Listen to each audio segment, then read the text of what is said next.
बिस्मिल्लाहिर्रहमानिर्रहीम। हाय फॉरेन के देखने और सुनने वालों को अस्सलाम वालेकुम। इंसान अल्लाह से इंसान का सिर्फ इबादत का ताल्लुक नहीं है, बल्कि सबसे पहला ताल्लुक जो अल्लाह और इंसान के दरमियान कायम हुआ वो मोहब्बत का था और मोहब्बत का है और मोहब्बत का ही रहेगा। इंसान को ये मान है कि वो मोहब्बत करता है मुझसे और अल्लाह को मान है कि मेरा बंदा यकीन रखेगा मुझ पर। हम तो शायद उसका मान तनामत नहीं रख सके, मगर खैर है उसकी मोहब्बत में फिर भी कोई कमी नहीं आई। वो कई नाफरमानियों के बाद भी हमें सुनता है, हमारी दुआएं कबूल करता है, हमारी तकलीफ को समझता है। और जानते हो यकीन क्या है कि जब वो इंतज़ार का कह दे तो इंतज़ार किया जाए, जब वो किसी चीज़ को दूर कर दे तो उससे दूर रहा जाए, जो हथेली पर रख दे उसको दिल में बसा लिया जाए और अपने तमाम फैसलों पर उसके फैसलों को तरजीह दी जाए, इससे मोहब्बत की जाए। जो इस चीज़ को नाराज़ करती है उसे फिर मुड़कर कभी ना देखा जाए। कायनात की तमाम तकलीफ एक तरफ और अल्लाह से दूर हो जाने का दुख एक तरफ, तो क्या इससे जुदा होकर रात को नींद आ सकती है?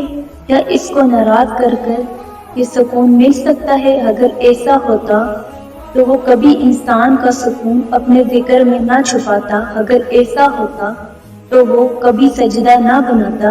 अगर ऐसा होता तो इंसान का वजूद कभी भी अल्लाह के बगैर इतना बेमानी और हाली ना होता। दुआ मांगते हुए कबूल होने या ना होने का शक दिल में नहीं रखते कि पता नहीं ये दुआ कबूल हो या नहीं, पता नहीं ये चीज़ मिलेगी भी या नहीं, पता नहीं ये काम मुमकिन हो सकेगा या नहीं।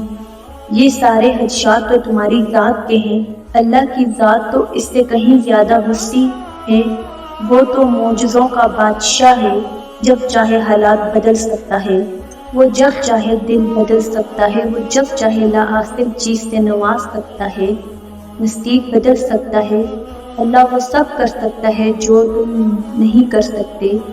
तो जिसकी ज़ात लामहदूद है उससे महदूद दुआ कैसी? अपने अमाल देख कर नहीं उसकी शान देख कर मांगो। जिसने तुम्हें बनाया है इससे बेहतर तुम्हें कोई भी नहीं समझ सकता। याद रखो कायनात में ऐसा कुछ भी नहीं जो हमारा रब नहीं कर सकता। कायनात में ऐसा कोई जहम नहीं जिसे अल्लाह नहीं भर सकता। अल्लाह ताला से सिर्फ अपनी ख्वाहिशात पूरी करने के लिए ना मांगो, बल्कि अल्लाह को अपना दोस्त बनाने के लिए मांगा करो। किसी वजह के तहत इससे ना मांगो, बल्कि इसको राज़ी करने के लिए बहाने ढूंढा करो। दुनिया की आरती चीज़ें नहीं बल्कि खुदा की दोस्ती मांगा करो, क्योंकि जब तुम्हारी रसाई खुदा की दोस्ती तक हो जाएगी तो फिर परेशानी कैसी और दुख कैसा। अल्लाह तो अपने हर बंदे के साथ होता है, मगर इसका कोई और बंदा ही अल्लाह का दोस्त होता है। जब तुम अल्लाह से दोस्ती करने की जस्तजू करोगे तो मुश्किलात के दरवाजे खुद ब खुद खुलते चले जाएंगे, सारी तकलीफ दूर कर दी जाएंगी, दर्द का मरहम बेच दिया जाएगा। अल्लाह ताला खुद कहता है कि मेरे बंदे मेरी तरफ चल कर आएगा तो मैं दौड़ कर जाऊंगा।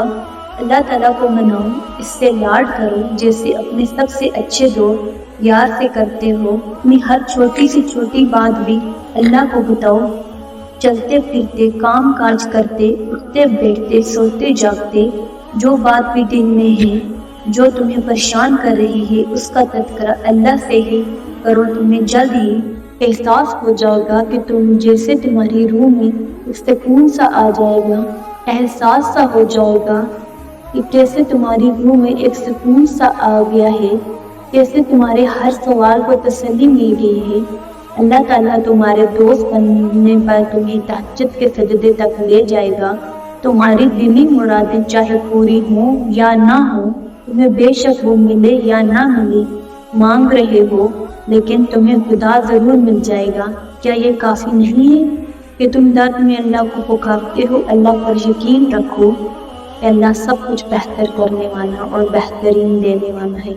उम्मीद करती हूँ आपको हमारी आज की वीडियो पसंद आई होगी। अगर आपको हमारी आज की वीडियो पसंद आई है तो हमारे चैनल को सब्सक्राइब करें बेल आइकन को प्रेस करना ना भूलिएगा ताकि हर नई आने वाली वीडियो आप तक पहुंच सके। मिलते हैं एक नई टॉपिक के साथ, तब अपना ढेर सारा ख्याल रखिएगा। तब तक के लिए अल्लाह शुक्रिया।